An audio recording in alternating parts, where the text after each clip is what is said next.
Tov Boker Tov, on est vendredi, Bezrat Hashem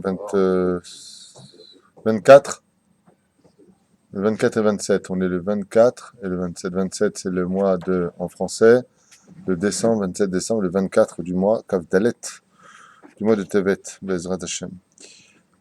Aujourd'hui, c'est un jour particulier puisque c'est l'Aïloula d'un des plus grands sages du judaïsme, celui qui a marqué, on va dire, comme point essentiel après le Baal Shem Tov, la naissance de la Chassidoute, aujourd'hui connue sous le nom de Lubavitch, puisque c'est l'Aïloula du Rabbi Zalman Miladi, le Balatania, celui qui a écrit d'ailleurs ce Shulchan Aruch que j'ai dans les mains. Il y a une misva de lire Shulchan Aruch.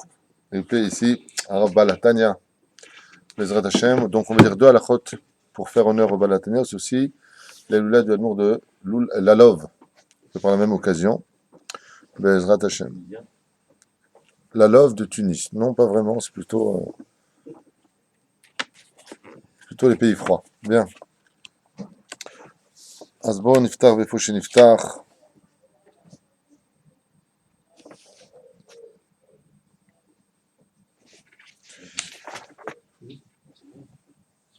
להתגבר כארי לעמוד בבוקר לעבודת בוראו יתברך שלכך נברא ולכך מחזיר לא נשמתו. On doit se lever le matin, dit-il ici dans le Shulchan Aruch, un petit peu à l'image du Mishnah Brura ou du Shulchan Aruch Atzmo. Nishmato ve'af im yesitenu. Donc selon le Rama bien sûr, Yitzro lomar adayin lo shivat בשנתך יתגבר עליו לקום שהוא מעורר השחר ויחשוב ולבו לפני מי הוא שוכב וידע שמלך מלכי מלכים הקדוש ברוך הוא חופף עליו, qu'il sache que toute la nuit הקדוש ברוך הוא se tient au-dessus de lui, que ses pensées sont observées. En d'autres termes, c'est pas ce qui est marqué, mais c'est ce qu'il veut un peu dire. ויחשוב ולבו, devant qui, il doit penser dans son cœur, devant qui est-ce qu'il se lève, devant qui est-ce qu'il dort toute la nuit, devant qui il doit se lever, devant qui il doit servir Hachem. Allo et Hachem et Haaretz anim malé neum Hachem, car je remplis le ciel et la terre, a dit Dieu. Akadosh Baruch Hu, ve'ilu haya shochev lifnei melech basar vadam, s'il était endormi devant un roi de chair et d'os, shomed alav shayem itchayev ben nafsho kal vachomer lifnei melech melachim Akadosh Baruch Hu. Donc s'il était face à un roi qui le regarderait en lui disant comment tu oses dormir le matin, il est certain qu'il serait déjà mis à mort. Alors à plus forte raison devant le roi des rois. Shelachen yakum miyad bizrizut lavodat boro itbarach ve'it'aleh. Et c'est pour cela que la personne devra se lever, bien entendu, rapidement. En tout cas, quoi qu'il advienne, vous savez qu'il y a un temps il est bon d'attendre quand on ouvre les yeux jusqu'à ce qu'on fasse ses premiers pas, le temps de 12 secondes qui correspondent aux 12 mots de Modéani Lefanecha, car il faut 12 secondes au cœur pour relancer la machine du mouvement. Vous savez, le cœur, c'est un muscle qui pompe, en d'autres termes, le sang, qui le fait circuler à l'intérieur des veines. Il faut 12 secondes pour qu'il arrive au cerveau, pour ne pas qu'on tombe dans les vapes. D'où l'expression aussi sur le domaine médical des 12 mots de Modéani Lefanecha. Poro itbara ve'itale ve'ali omar ineni shochev bemitati ve'elmod ela ya'amod ve'ilbosh bushav mishum shenemar ikon ikrat elokecha Israël, comme c'est marqué à propos du verset qu'un homme Bezrat Hashem doit se préparer, de s'habiller afin d'être prêt devant le Créateur du monde. Bezrat Hashem, ne pas tout confondre. Il y a des gens qui, comme mes enfants, sont restés au lit ce matin. Pourquoi? C'est d'habitude à 6 heures. Parce que là, aujourd'hui, ils sont à la maison. Ensuite, ils doivent monter à Yerushalayim Bekitsour. Mais juste en bas de la maison, ils ont un minyan à 8 heures. C'est là, Razmit Palelim Bazman. Ce qui compte, il y a deux choses qui comptent pour la prière du matin. Je fais une petite parenthèse, si je peux me permettre. La première qualité de la prière du matin, c'est pas de prier tôt ou tard. C'est de prier à la même heure tous les jours. C'est la première chose qu'il faut compter. Maintenant, aussi, dans les cas d'exception, tu as un minyan qui commence à 7h30 alors que tu as prévu de prier à 6h20. C'est un office face à ma chute. Tu es peut-être un peu fatigué, tu peux le faire. Ce qui est grave, c'est de ne pas se lever du tout. Ça, c'est le plus grave. Aval, une fois de plus, pas qu'un homme en vienne à prier une fois à 6h, une fois à 7h, une fois à 8h, une fois à 9h. Ça, c'est catastrophique. C'est un manque d'humilité, selon la Gemara de Brachot. On a un rendez-vous avec Hachem. Mais bon, encore une fois, il faut savoir que la vie, c'est pas carré, quoi. Je veux dire, je vais m'expliquer clairement. Si une personne sait que si elle vient prier à 6h20, comme nous le faisons ici, elle n'aura pas d'Yeshuv Da'at, ça veut dire qu'elle va prier comme un zombie. Elle fait un péché de venir prier à 6h20. C'est assourd. Pourquoi? Parce que c'est ici Ahdat. Ça veut dire que sa prière, elle vaut rien. En fin de compte, t'es venu comme un zombie. Mieux vaut. Comme il est marqué, Halal Shabbat Ahad, que Kol Shabbatot. Mieux vaut dans un cas d'exception, je parle, hein, bien sûr. Prier plus tard, Beyeshuv Da'at, que de prier avec tout le monde en se débarrassant de la prière. C'est-à-dire, voilà, je suis là, elle m'avait vu, Hachem s'est fait quitter la terre, j'ai fait ma prière, bla bla bla. Non, c'est pas ça. Une Torah de vie. Achen Bezrat Hashem, s'il y a des gens qui se savent que là, la prière va pas passer, ils vont pas être concentrés, alors il est évident que, même selon la du Balatania, il est évident que, comme par exemple, il a été à un mariage la veille, ou il a été à une bar mitzvah qui a duré très longtemps en rendez-vous, il a étudié pendant la nuit. D'un coup, il lève les yeux comme ça, il est 6 heures, il faut qu'il se lève à toute vitesse, mais il sait que c'est pas bon pour lui. D'accord? Mais c'est vraiment que c'est pas bon, parce que dès que tu mets de l'eau sur le visage, tout devient bon d'un coup. Ok. Comme je dis souvent, imagine que tu prends l'avion, tu te lèves. Eh bien, mais si vraiment il est vraiment fatigué, dans ce cas-là, oui, mais c'est une exception à la règle. Parce qu'il faut savoir que le Zohar nous dit que tous les matins, la Shrina rentre dans toutes les synagogues compter qui est venu et qui n'est pas venu. Comme c'est marqué, malheur à l'homme qui dort dans une ville où il y a une synagogue. Ça veut dire quoi? Il y a une synagogue et tu vas pas là-bas. Ça s'appelle, selon le Midrash Moël sur Pirkei Avot, Shachen Ra. Ça s'appelle un mauvais voisin, celui-là. Celui qui prie à la maison. Bien entendu, on ne parle pas de celui qui est Choser B'Tchouva et qui ne mettait pas cette filie, maintenant il commence à prier à la maison. C'est un tzaddik. Mais celui qui, après un certain temps d'avoir fait Tchouva, machin, il continue à faire ça, celui-là, c'est pas un tzaddik. Il aura des comptes à rendre, le pauvre. וכן ישוב בכל עסקיו וענייניו, כי אין ישיבת האדם ותנועותיו ועסקיו, והוא לבדו בביתו, שישיבתו ותנועותיו, והוא לפני מלך הגדול, ואין דיבורו, והרחבת פיו כרצונו, והוא עם אנשי ביתו וקרוביו, כדיבורו במושב המלך. בקיצור אל העניין, במושב המלך. בקיצור אל העניין, il dit ici, que ce soit au travail, à la maison, dans tout ce que tu as à faire dans le monde professionnel ou social ou familial, peu importe, sache qu'il y a toujours un Kadosh Baruch Hu avec toi, nous dit le Balatania ici présent. C'est des gens vraiment qui avaient une grande ira de Shamaim. Une fois de plus, Asher Melekol Haaretz Kevodo, Omed Alav, Veroy Ma'asav. Le Kadosh Baruch Hu l'observe dans tout ce qu'il fait, c'est pour cela qu'en d'autres termes, il devra se lever le matin. Vezeu, Ve'al Istater et Mistarim, qu'il ne croit pas un instant qu'il puisse se cacher de Dieu.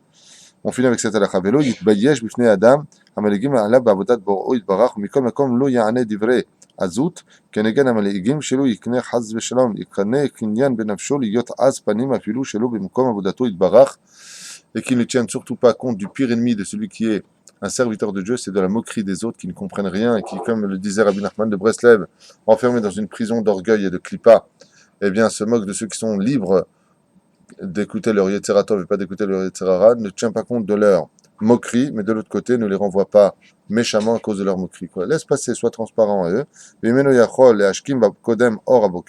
Ce qu'il dit dans l'Yona Lacha précédente, qu'un homme se doit de réveiller le matin et non pas le matin réveiller l'homme, qu'il ne soit pas réveillé par les rayons du soleil, mais que c'est lui de dire au soleil, alors quand est-ce que tu te lèves?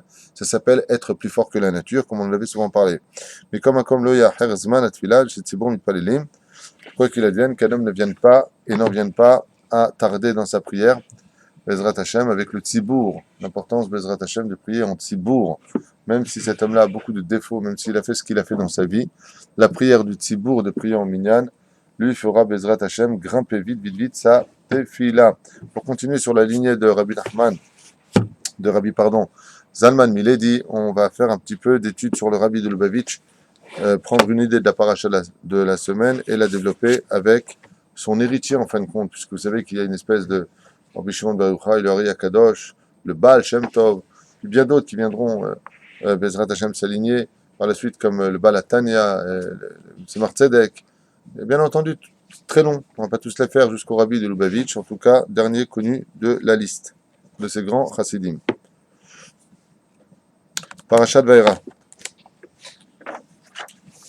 Omer Arabi, à propos du verset.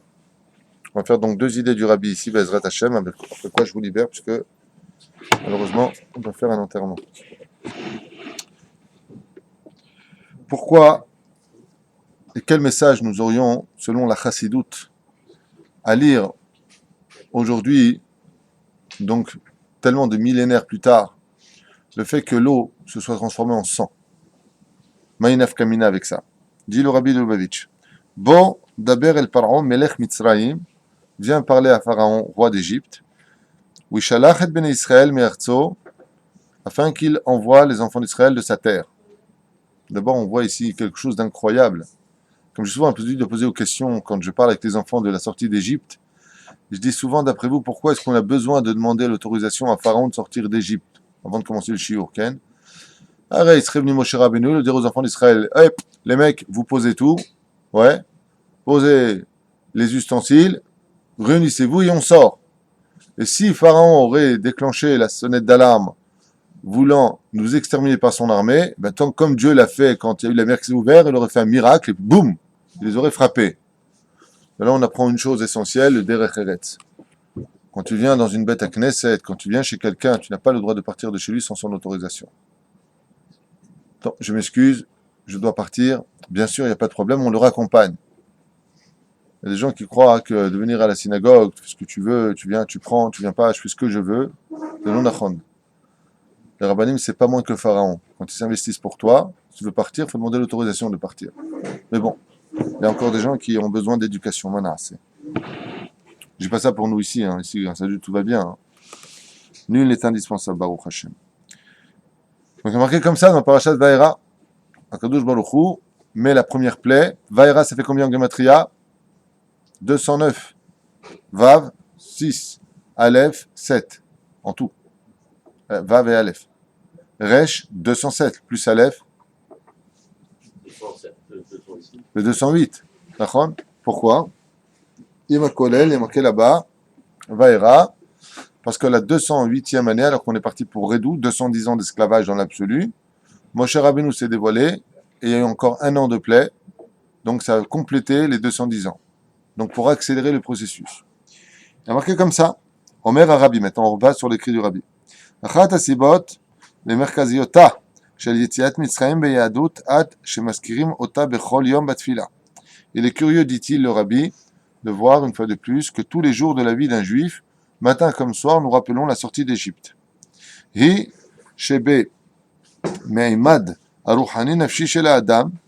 Donc on voit ici que dans l'expression de la vie d'un juif, Yetziat Mitzrayim hi ta'alich yom yomi.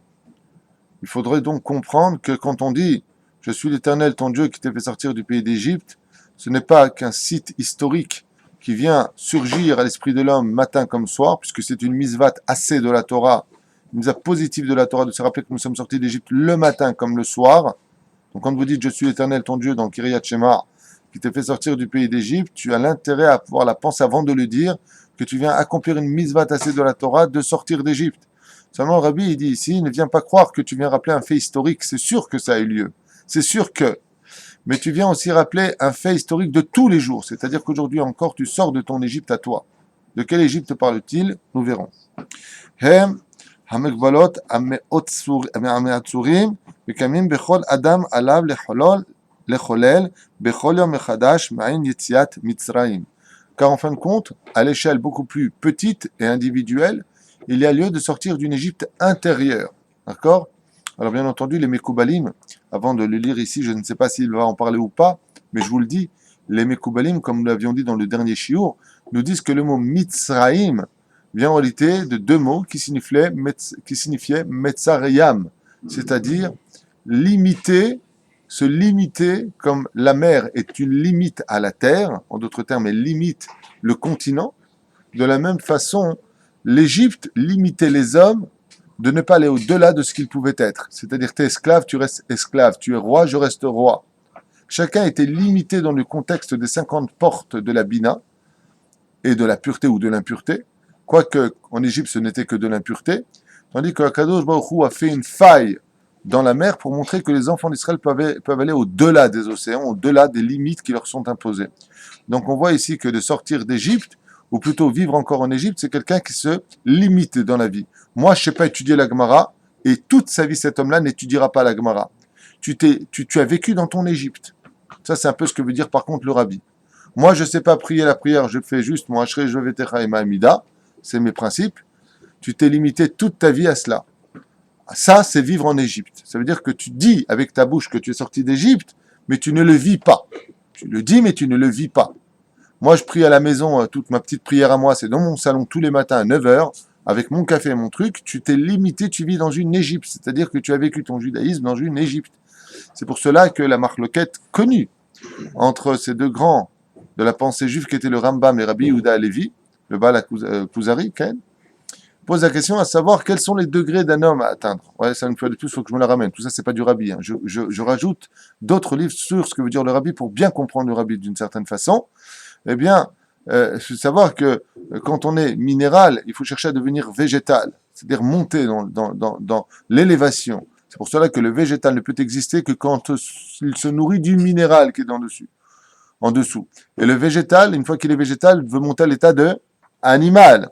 Donc c'est pour ça que les animaux sont astreints à manger justement de la verdure pour faire élever le monde d'en dessous au monde du dessus. Et nous, les hommes, nous allons manger donc de l'animal, en d'autres termes, pour faire monter le niveau d'animal au niveau d'homme. En d'autres termes, il y a encore une élévation. Mais une fois qu'on est un homme, c'est une marloquette. Alors une fois que tu es un homme, tu deviens quoi? Non, un prophète. C'est là qu'il y a la marloquette. Un prophète est plus qu'un homme, puisqu'il est en liaison directe avec au-delà de ce que l'univers lui présente. Il est passé au-delà des frontières de l'univers dans le monde de l'infini. Donc on veut expliquer à une personne, en d'autres termes, qu'il existe une Égypte intérieure, et cette vraie Égypte, c'est Metzariam. Ça veut dire, je me limite à ce que je suis. Je ne suis pas prêt à aller au-delà de ce que la Torah me propose. Alors bien entendu, ne commencez pas à laisser votre Yetzer Hara envahir votre esprit à 2 francs 6 sous. Pourquoi? Pour la simple et bonne raison, c'est, tu vois pourquoi je veux devenir patron demain? La meilleure des places dans une société, c'est quand tu es ouvrier. Hein. Tu as ta paye, mais tu rentres chez toi, tu es tranquille. Et quand tu jalouses le patron, il faut prendre tous les soucis qui vont avec.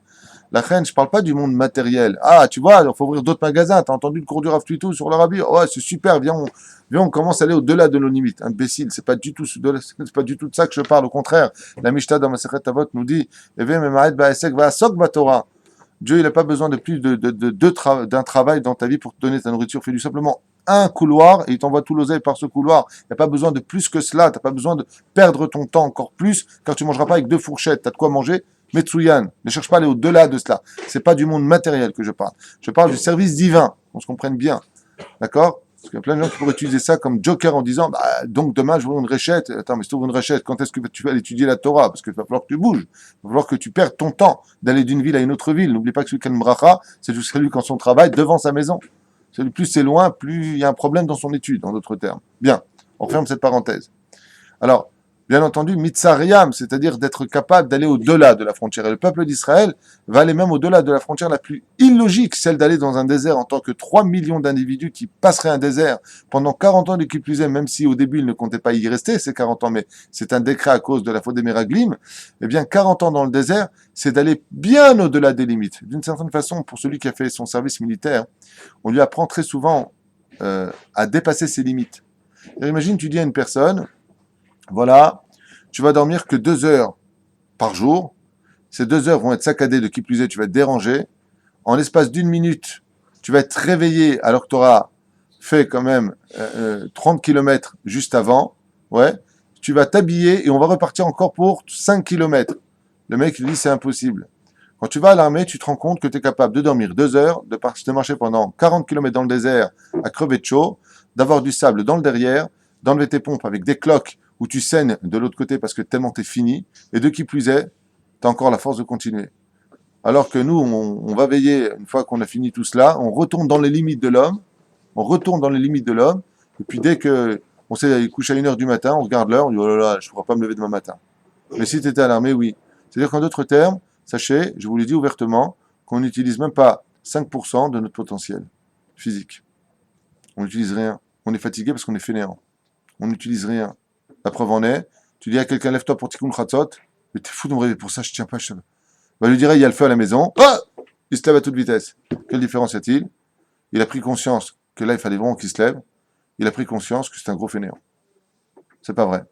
On a ici une personne qui vient d'arriver ici présent, qui a fait ça Alia. Tous les matins, tu te lèves à quelle heure? 5h30. 5h30, tous les matins, qu'il fasse chaud, qu'il fasse froid. Il n'y a pas, Nachon? Il n'y a pas. Quand on fait les marchés, il n'y a pas. Prends la voiture et va à Rungis, tous les matins, Nachon? Ah ouais. Là, j'ai du mal à venir pour 7 heures. Et là, tu as du mal à venir pour 7 heures. Tu viens de rentrer dans l'Égypte. Tu as fait ta Alia, tu es rentré en Égypte ou quoi? En tout cas, c'est ce que veut dire le Rabbi de Lubavitch. Il dit, faire attention, Bezrat Hashem, de ne pas se limiter à une Égypte intérieure, car il existe l'Égypte du Juif, celui qui est à l'intérieur. Donc j'ai donné un petit peu ce ta'am sur le Rabbi de Lubavitch. Maintenant, on rentre dans les mots. Hem a makbilot, a ma'atzorim, shemekamim bechol adam. Et ce sont les limites que les hommes s'imposent. Parce qu'en réalité, on peut étudier beaucoup plus que cela. Par exemple, je te reprends un exemple. Hier, je ne sais pas si tu le sais, mais tu t'es assis à côté de moi. Est-ce que tu sais que tu as étudié 3 heures? Non, je... Tu n'as pas fait attention. Et si je t'avais dit avant que tu viennes étudier ici 3 heures, tu m'aurais dit même pas 3 minutes. On est bien d'accord. C'est ça, sortir du pays d'Égypte. Tu vois, tu es déjà ressorti d'Égypte en Israël. Baruch Hashem. Tov. Alav lecholel bechol yom mechadash me'ain yetziat Mitzrayim. C'est pour cela que le texte, selon la Chassidoute, vient nous enseigner qu'on doit absolument sortir du pays d'Égypte. Latzet ou l'ishtaher me'otan agbalot me'otam metzarim. Metzarim veut dire les limites, sors de tes propres limites. Ve'la'anik lenishmatot ha'elokit reherut. Et c'est ça devenir, dit le Rabbi, un homme libre. Basé un homme libre, c'est quoi un homme en prison? C'est quoi la punition d'aller en prison? Bah, tu vis, tu manges, tu bois, tu dors, t'es bien en prison. C'est quoi la prison? L'absence de liberté. C'est quoi l'absence de liberté? C'est d'être enfermé. Et c'est quoi donc être enfermé? Être limité. Je peux pas aller à l'extérieur. Donc, il faut savoir qu'un juif qui vit en Égypte, c'est un juif qui est limité. Personne ne pouvait se sauver du pays d'Égypte. Donc, c'est vivre dans un cocon. Comme par exemple, tous ces gens qui te disent, tu viens étudier, je peux pas. Pourquoi tu peux pas? Parce que ma vie, c'est métro, boulot, dodo, cinéma, film. Et bien entendu, tennis, ping-pong, tout ce qui va avec. J'ai fait, dans mon Égypte, un espèce de rendez-vous, aussi bien professionnel que loisir, mais je n'ai pas le temps pour autre chose. Qu'est-ce qu'on appelle un ben chorin, un homme libre dans la Torah? C'est celui qui est capable de pénétrer dans le désert. Et quel particulier a le désert? C'est que justement, il fait partie des frontières de non-limite. Il n'y a plus de limite dans le désert. C'est pour ça que c'est un endroit où justement les gens ont peur d'aller, parce que c'est un endroit qui n'a pas de limite. Les portes justement des mondes extérieurs qu'on ne connaît pas commencent dans le désert. Il faut le savoir, comme les Shindalet, les démons vivent dans le désert. Pourquoi? Parce que c'est un monde qui n'a pas de limite, en d'autres termes. Donc les enfants d'Israël sont partis chercher la Torah dans un monde illimité. C'est pour ça que le désert peut comprendre tous les peuples. Comme la parole est illimitée. Un homme peut dire ce qu'il veut au niveau de la parole, la liberté d'expression. Comment on dit d'ailleurs parler en hébreu? Medaber, ledaber, medaber. Bamidbar, c'est les mêmes lettres. Tout comme la parole est infinie, le désert peut devenir infini dans la vie d'un homme. Quand un homme est perdu dans sa vie, qu'est-ce qu'il dit en général de façon expressive? Qu'est-ce qu'il dit? Là, je suis en plein désert. Je suis complètement perdu. Il faut rentrer Bezrat Hashem, dit le Rabbi, dans cette notion de sortir de ce que nous pouvons être. Dans la Chassidoute, c'est marqué d'ailleurs, je crois, si je me souviens dans le Bala Tanya, dans le Tanya, il dit, qu'est-ce que c'est un vrai serviteur d'Hachem? Un vrai serviteur d'Hachem, c'est curieux ce que je vais dire. C'est pas celui qui a été capable d'étudier 8 heures par jour. Hein. Et s'il a étudié 12 heures par jour, est-ce qu'on peut dire que c'est un vrai serviteur de Dieu? Allez, regardez ce que je vais dire. Il étudie 10 heures par jour, et pendant 4 heures dans la rue, dans le froid, il met les tefilines aux gens. Est-ce que c'est un serviteur de Dieu, celui-là? Oui. Oui. Dans la Chassidoute, non. Pourquoi? Pourquoi d'après toi? Le Baal HaTanya t'explique, il te dit, parce que s'il peut le faire, c'est pas servir Dieu. Si pour lui d'étudier 10 heures, il peut le faire, et que d'être 4 heures dans le froid en train de mettre les tefilines, c'est pas un problème. Comme tu as plein de taxis qui attendent en hiver, en Russie, dans le Bord, ouais, plus de 5 heures pour attendre un client qui vient à l'aéroport, on le voit à Kiev, ouais, eh ben, c'est pas ça servir Dieu. Dans la Chassidoute, servir Hachem, c'est quand là, je peux plus, c'est-à-dire que 10 heures et 1 minute, là par contre, ça devient très dur pour moi. C'est la minute en plus qui fait de toi le serviteur de Dieu et non pas les 10 heures. C'est pas le côté quantitatif. C'est le côté de je suis sorti de ce que je pouvais faire au maximum. C'est quand tu deviens vraiment quelqu'un qui sert le peuple d'Israël, si dans ce que tu vas faire, eh bien, tu peux le faire, ben kol hakavod, mais heureusement que tu le fais parce que tu pouvais le faire. Mais c'est quand ça devient 1 heure de plus, où là vraiment j'en peux plus, et que je fais de bon cœur, c'est cette heure qui fait de toi le serviteur de Dieu et non pas les 4 heures précédentes au niveau quantitatif qui les dépasse. C'est-à-dire, sors de toi-même, va au-delà de ce que tu peux être. Alors tu deviens un vrai serviteur de Dieu. Vous comprenez ce que je viens de dire? Voilà. Alors quel rapport avec le seau, le seau? Entre l'eau et le sang, vous allez comprendre par la suite. Top. התבטא על פי שאיפותיה האמיתית בעזרת השם. פרשת השבוע מספרת על ראשיתה של יציאת מצרים, ומזה אנו יכולים ללמוד את הדרכים באמצעותן אפשר לצאת ממצרים, גם במישור הרוחני הנפשי. Et comment est-ce qu'on va sortir de là-bas? Les varères sur les maisonnotes là-bas qu'on a fait, c'est pour l'élévation justement du Baal HaTanya Bezrat Hashem et du Admor de Lalov.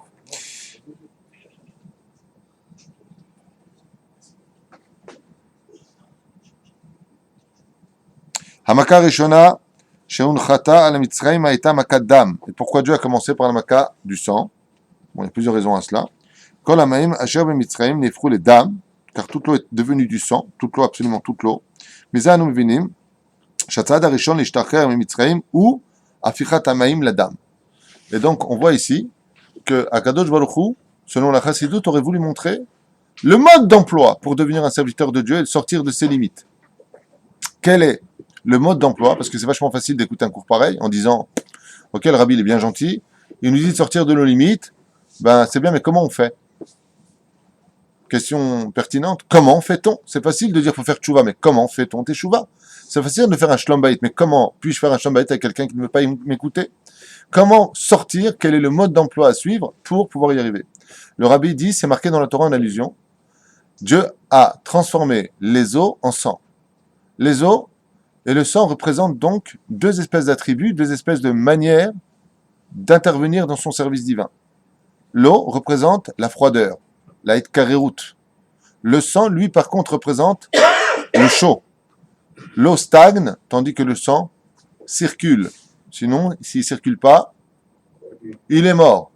Mais un lac, lui, il n'a pas besoin de circuler. L'eau reste, même si elle ne bouge pas de sa place, existentielle. Maïm samlim kerut roga. Car le présent, celui-là, l'eau représente la hitkarerut, c'est-à-dire, comme il dit ici, roga, le calme, cool. Aeder aitlaavut. Et on voit dans le système de l'eau, en d'autres termes, quelque chose qui disparaîtrait, quoi? L'enthousiasme. Par contre, il dit, le umadze dam ou semel ahamimut.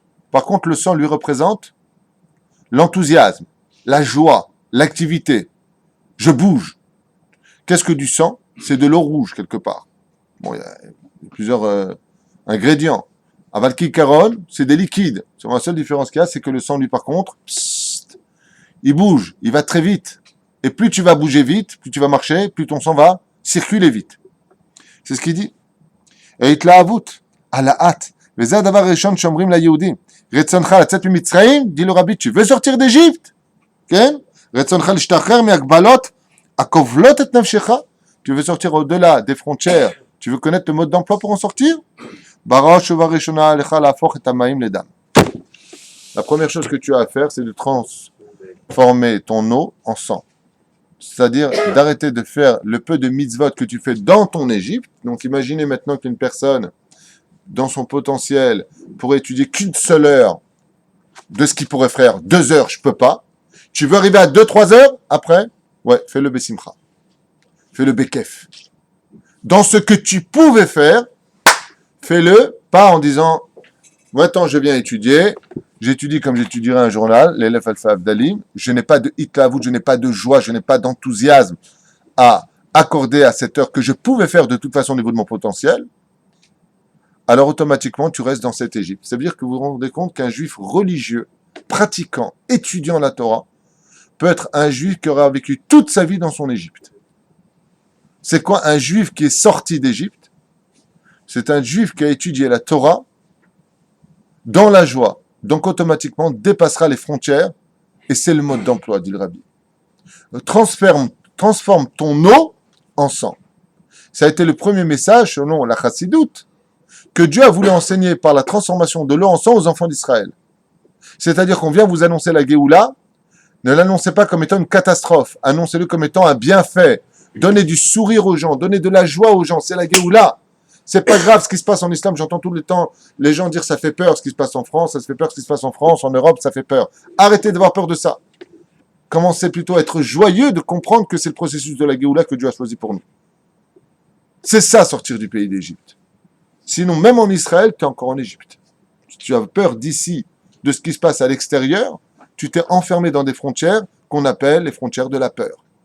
Le rabbi te dit, et le plus marrant, c'est qu'il nous l'a prouvé avec sa conduite extraordinaire, où les présidents américains se succédant les uns après les autres venaient le voir quand ils étaient limités dans les frontières de leur connaissance pour avoir des solutions. Ils allaient voir le rabbi, ils étaient stupéfaits de comprendre que cet homme-là n'avait pas de limite dans ses connaissances. Et pourquoi il n'avait pas de limite? Le rabbi te dit parce que j'ai transformé mon eau en sang. Tout ce que j'ai accompli dans mon étude de la Torah, j'ai toujours fait avec kef, avec simcha. C'est pas le kidouche comme ça. Bon, allez, mettez-vous à table. Viens ici, mais comprends ce gosse que j'ai. Alors, comment je vais t'appeler? Mais arrête d'être nerveux, arrête d'être pathétique comme ça. Il vaut rien ton kidouche. Sois sympathique, sois béit la avout. Quand tu prends un cadeau à ta femme, voilà, je te faire des fleurs, comme ça t'arrêteras de te plaindre. Mais arrête, il y a bleed. Bouffe les ronces. Que tout soit fait, mamash béit la avout. Alors à partir de ce moment-là, si tu commences à faire ton kidouche, Bessimcha, en tenant bien ta gavia, avec le sourire, béit la avout, prenant et étant conscience de ce que la valeur des choses te donne, alors tu auras aussi la force d'un coup de chanter à table. Mais tu vas pas chanter, non mais moi je peux pas chanter, j'ai une voix de casserole. Mais c'est pas grave, on ne demande pas d'être un très bon chanteur, on te demande de chanter de tout ton cœur. C'est pas la même chose. C'est les mêmes, ça peut faire une poésie, si vous voulez, mais c'est ça qui compte. Et si tu fais ton kidouche de tout ton cœur et que tu commences à faire une chanson de tout ton cœur, tu vas passer à une deuxième chanson de tout ton cœur. Moi je me souviens qu'un jour quelqu'un qui n'avait pas une voix spécialement extraordinaire s'est mis à chanter une chanson, mais il a chanté de tout son cœur. Et jusqu'à aujourd'hui, même mes enfants, des fois, on la chante. Alors, il est comme ça un jour à table, bon, il a vraiment pas une voix d'artiste, et puis il fait Shabbat, Shabbat, Kodesh, Shabbat. Au début, je voulais sortir mon Smith & Wesson et lui mettre une balle. Qu'est-ce qu'ils sont en train de nous faire, celui-là là. Et comme il ne sait pas bien lire l'hébreu, alors bien sûr, il a sorti ces phrases de son cœur. Et voilà que ça fait des années qu'on la chante. Shabbat, Kodesh, na na na na na na. Je sais pas si vous a sorti l'air, il manque pas d'air le mec, mais sorti de son cœur. Quand tu attends Shabbat avec Simcha, tu viens à Shabbat dans la Simcha. C'est ce qu'il veut te dire. Mais si tu vis ton Shabbat dans l'eau froide, que tout est froid, alors tu attendras vite que Shabbat sort de sa frontière pour entrer dans une autre frontière. C'est pour ça que les tzadikim vivent Shabbat toute la semaine. Parce que le Shabbat n'est pas limité ni par son entrée ni par sa fin, si ce n'est que dans le domaine de la halakha. C'est-à-dire ne pas toucher, mettons ne pas éteindre, ne pas. Mais comme on appelle dans le Zohar un tzadik, un chacham, on l'appelle Shabbat. Le Zohar nous dit pourquoi on l'appelle Shabbat. Comment Amar Shabbat, mais il ne s'appelle pas Shabbat. C'est un chacham. Parce que chez lui, le Shabbat n'est pas limité à l'entrée et à la sortie. Il vit le Shabbat dans tout l'univers. Parce que tout est Shabbat dans l'absolu. Et le mot Shabbat, qu'on expliquait hier, vient du mot la shevet. Jvita. Je m'assois dans le contexte. Pourtant, si tu t'assois, tu te limites. Je m'assois dans le monde de l'éternité. Donc leur nom reste pour l'éternité. C'est toute la force de sortir du pays d'Égypte. Netzichut avec la avut. Et donc il dit ici que tout le combat d'un juif pour sortir de cette Égypte qui nous fait appel tous les matins, je suis l'éternel ton Dieu, qui t'a fait sortir du pays d'Égypte? Pourquoi je dis je suis l'éternel ton Dieu? On sait que tu l'es. Parce que comme Dieu est infini, il te demande de quitter le monde de la limite pour entrer dans le monde de l'illimité. De l'éternité plus exactement. Là où il n'y a plus de limite. Gvoul. Un juif pourrait dire, pourquoi être en effervescence quand je viendrais faire une mitzvah? Car même si je n'étais pas en pleine effervescence, joie, heureux de mettre mes tuilines, j'ai mis mes tuilines, c'est ce que Dieu veut. Voilà, Baruch Ata Hashem Elokeinu melech haolam asher kedeshanu b'mitzvotav v'tzivanu le'aniach tefilin, tac, et je ferme et je fais mes tours. Eh ben voilà, je l'ai fait, qu'est-ce que tu veux chez moi? Quand tu me demandes un verre d'eau, par exemple, mon pote, il me demande un verre d'eau, mon père va me demander un verre d'eau à la vache à l'homme, ouais, voilà ton verre d'eau. Moi, j'ai mes chaînes que je te mène, le sourire ou pas le sourire. Tu voulais le verre d'eau? Ouais, ben prends-le. Comment vous prenez ce verre d'eau, vous? Quelqu'un, il vient, vous lui demandez un verre d'eau, il dit, tiens. Oh, ça va, ça va, je vais bien. Bah, Kat, tu voulais un verre d'eau, tu l'as le verre d'eau, et le problème, comment vous réagirez? Mal. Pourquoi mal? On regrette de lui avoir demandé le verre d'eau. Et lui dit le rabbi, il y a des juifs qui agissent toute leur vie comme ça, qui peuvent avoir même le chapeau et la barbe, et qui vivent dans une Égypte absolue. À 40 Shabbat, encore 2 minutes, tu peux fumer une cigarette. Elle est où t'as été la voûte? Baruch Ata Hashem Elokeinu melech haolam shelo asani goy. Tu m'as pas fait goy. Comment on le dit nous tous les matins? Comme salut, comment ça va? Fait beau aujourd'hui? Tu te rends compte que tu viens de dire que t'es pas un goy? Est-ce que tu danses comme Rabbi Nachman de Breslev? Rabbi Nachman de Breslev, il a marqué qui dansait quand il disait cette bracha. Tu te rends compte le srout que j'ai? Je suis juif. Ça veut pas dire qu'être un goy c'est une tare, mais ça veut dire qu'être un juif c'est un srout. Ça mérite. Ani mekayem et mitzvot, lomar Torah, lomet Torah, nizar mila avod al esira Torah.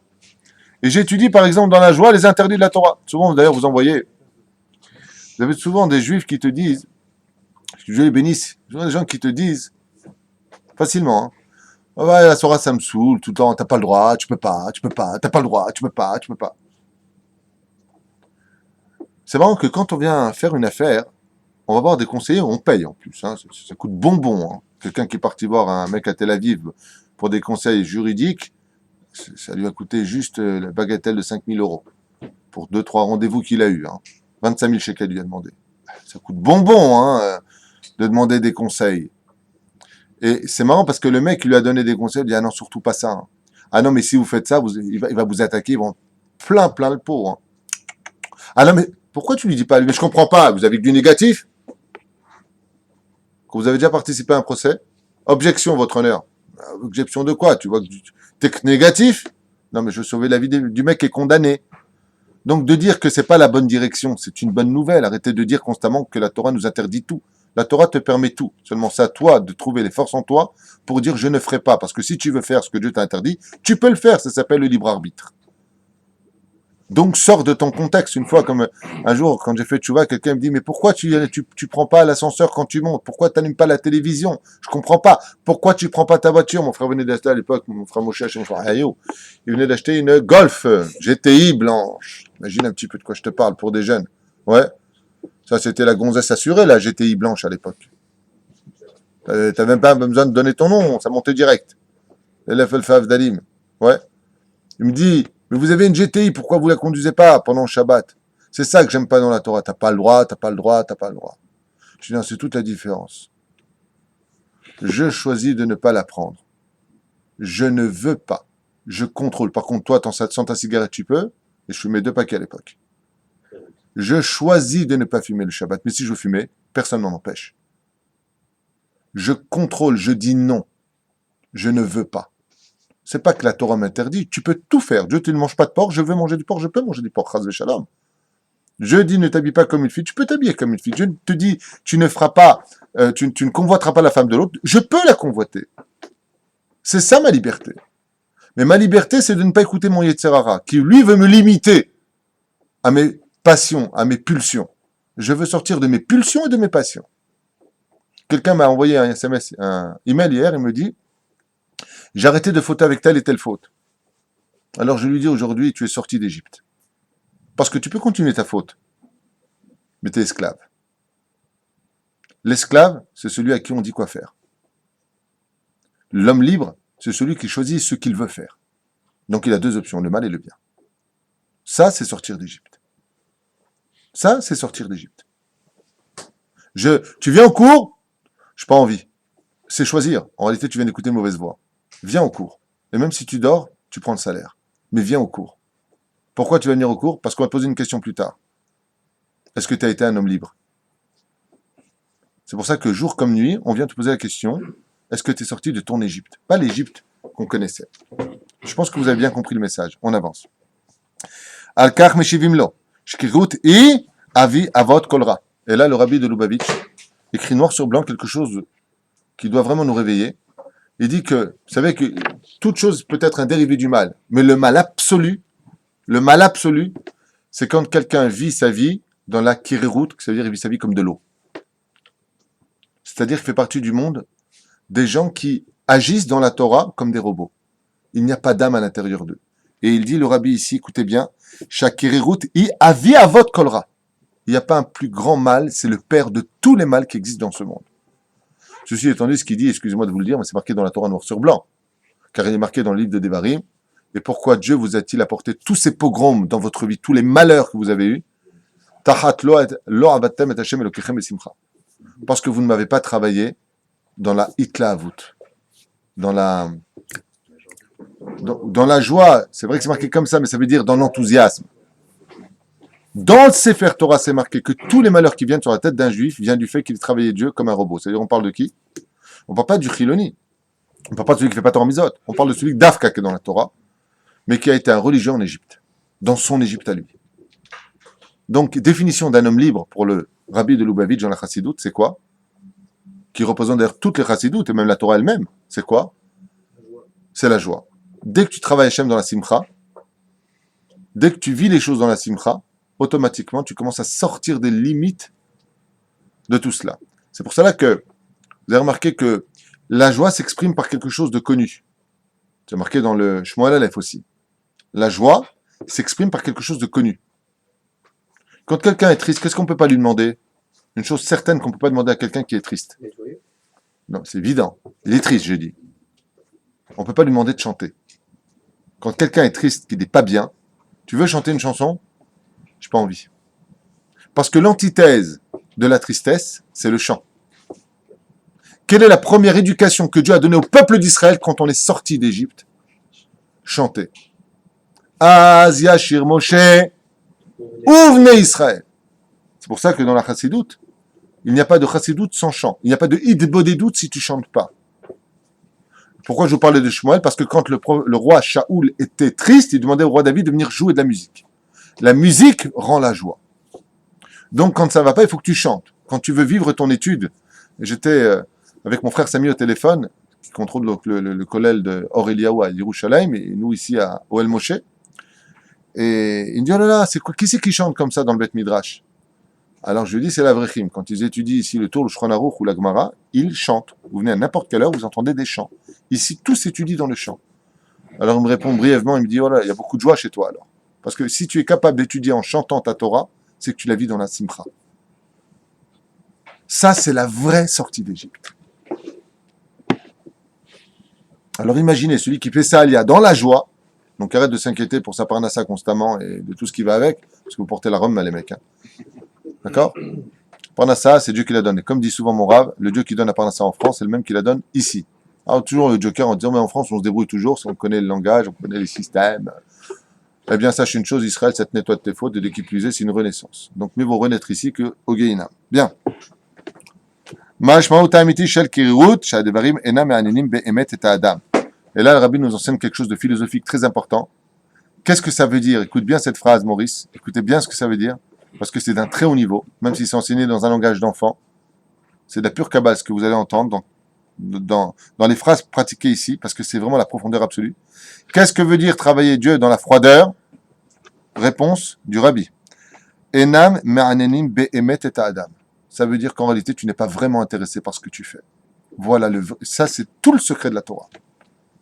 Tu n'es pas intéressé. Le faire par habitude. En d'autres termes, mais le rabbi nous dit ici quelque chose de beaucoup plus profond que l'habitude. C'est qu'en réalité, quand tu mets tes tefilines, tu n'as pas simcha, c'est que tu n'es pas vraiment intéressé par ça. Tu le fais comme obligation, prise de conscience, comme donner le maaser. Il y a plein de gens qui donnent le maaser, non pas par intérêt. C'est bien, tu peux le faire, mais la mise du maaser, tu l'as fait quand? Quand est-ce que tu peux savoir si tu donnes le maaser besimcha ou de façon intéressée? C'est quand tu es capable d'arrêter de poser la question en disant « Je comprends pas, je donne le maaser et je paye d'oseille ». C'est pour ça que Dieu tarde des fois à donner ce qu'il a promis, pour voir si l'homme vraiment accomplit le maaser parce qu'il le veut, pour Dieu, ou parce qu'il le veut par intérêt. Alors bien sûr, tout de suite on va me répondre, mais c'est ce qui est marqué dans la Torah, donner et tu auras. Ouais. Au premier niveau. C'est un premier niveau, exactement, tu as tout compris. Quelque part, ça peut être pour intérêt, et après, par la suite, non. C'est sûr, mais ça c'est pour le début. Si il tarde maintenant, comment il peut l'absence de savoir? C'est pour le début. C'est comme un poisson qui vivait dans l'eau sale, ouais, et le pêcheur qui aime ce poisson, pour lui, veut le mettre dans de l'eau propre, seulement va mettre un hameçon.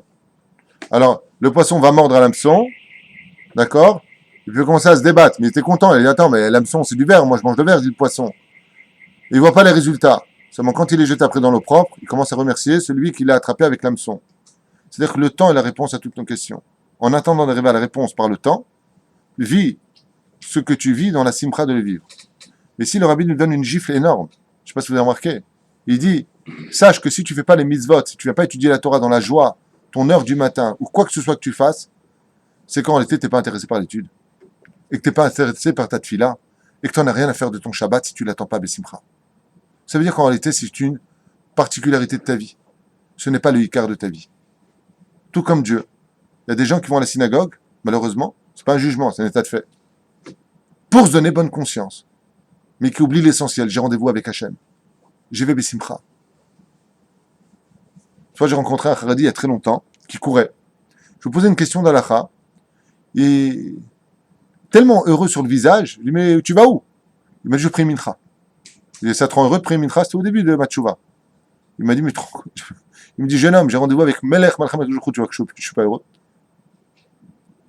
Nous, quand on fait Mincha, T'as fait mincha? Ouais, bon, tout à l'heure.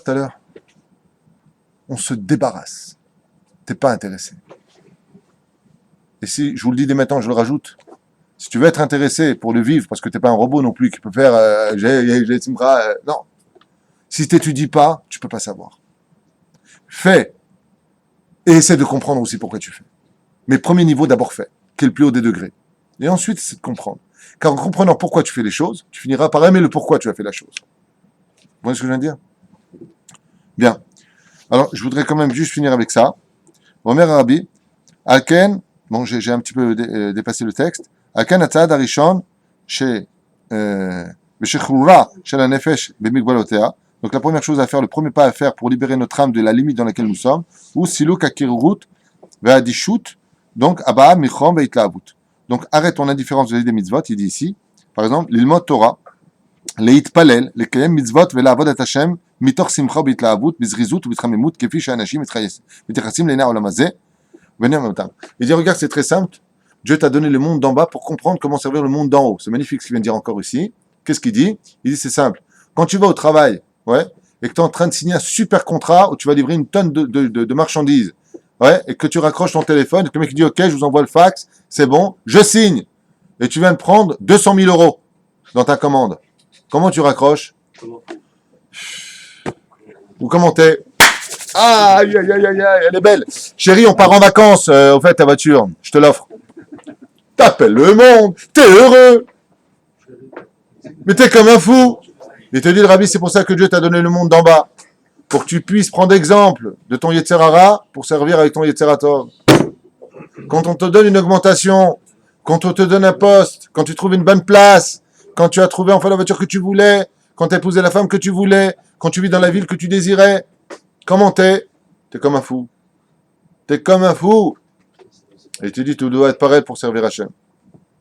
Celui qui n'est pas comme ça, qu'il sache que toute sa vie, il est sorti de façon géographique d'Égypte, mais qu'en réalité, l'Égypte est toujours en lui. C'est-à-dire qu'il a une partie de Pharaon en lui. C'est pour ça qu'il faut demander l'autorisation à Pharaon de partir d'Égypte. Vous comprenez pourquoi? Parce qu'en réalité, Pharaon nous a appris à le servir comment? C'est exactement ce que nous raconte le Midrash. Pourquoi Dieu nous a mis en Égypte? Vous savez pourquoi? Parce que Dieu, en sortant d'Égypte, nous a dit, vous avez vu comment vous avez travaillé, Pharaon? Au-delà de vos limites physiques. Venez travailler pour moi, au-delà de votre énergie spirituelle. Tu l'as servi en prenant des coups. Tu me serviras en prenant un salaire. Tu l'as servi de toutes tes forces en fabriquant stam des briques où tu ne voyais pas le résultat. Tu me serviras en fabriquant des bêtes amygdales dans les cieux, en d'autres termes, où tu en verras la construction pour l'éternité. Je te donne tout.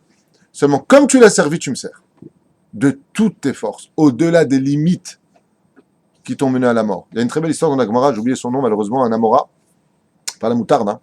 Un Amora, c'est une époque, après les Tanaïm, il y a l'Amora, on ne sait jamais. Non, parce qu'il y a un mec qui peut m'écrire demain le mot Amora de la moutarde par rapport au couple, je n'ai pas compris. Bien, c'est une blague. Juste pour finir, avec cela, il y a un Amora comme ça qui étudie la Torah jour après nuit, sa fille lui le voit en lui disant, mais papa, quand est-ce que tu vas dormir? Il lui a dit dans le trou.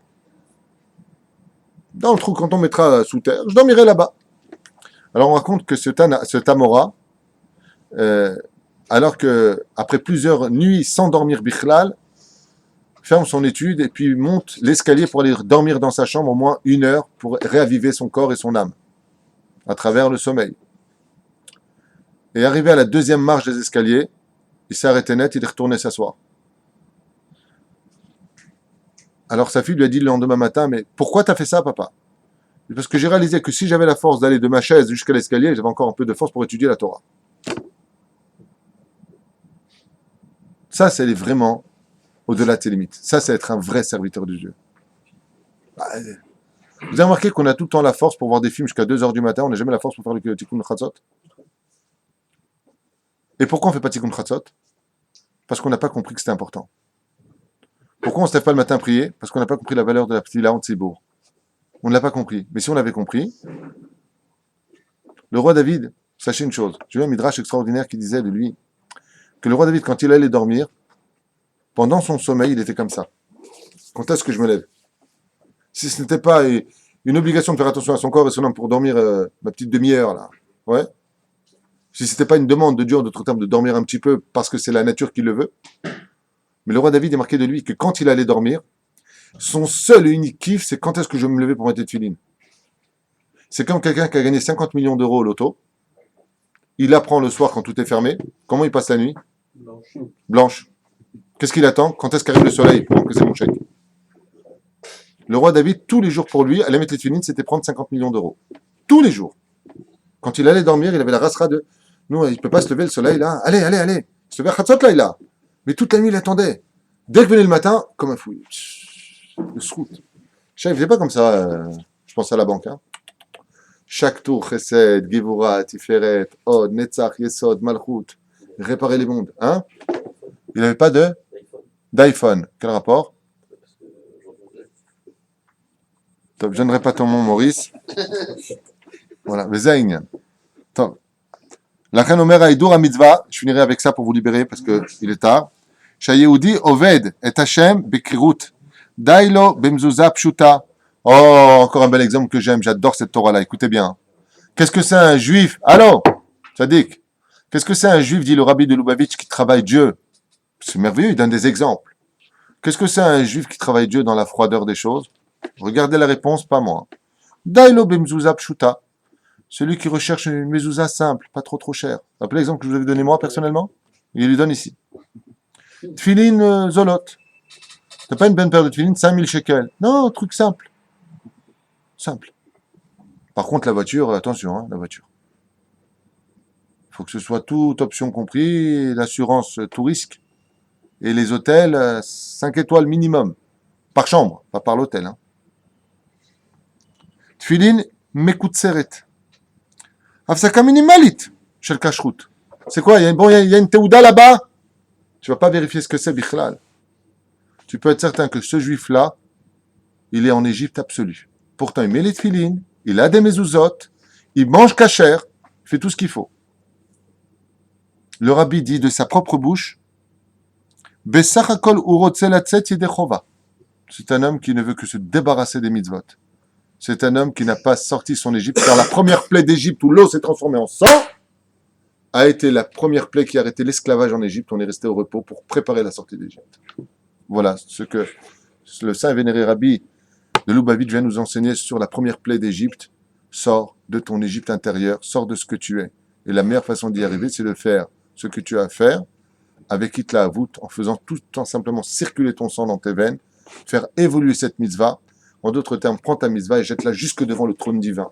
Pour cela, il faut beaucoup d'élan de joie, car l'échelle qui fait monter une mitzvah du monde d'en bas vers le monde d'en haut, c'est la prise de conscience de l'importance de ce que tu es à travers le sourire sur les lèvres.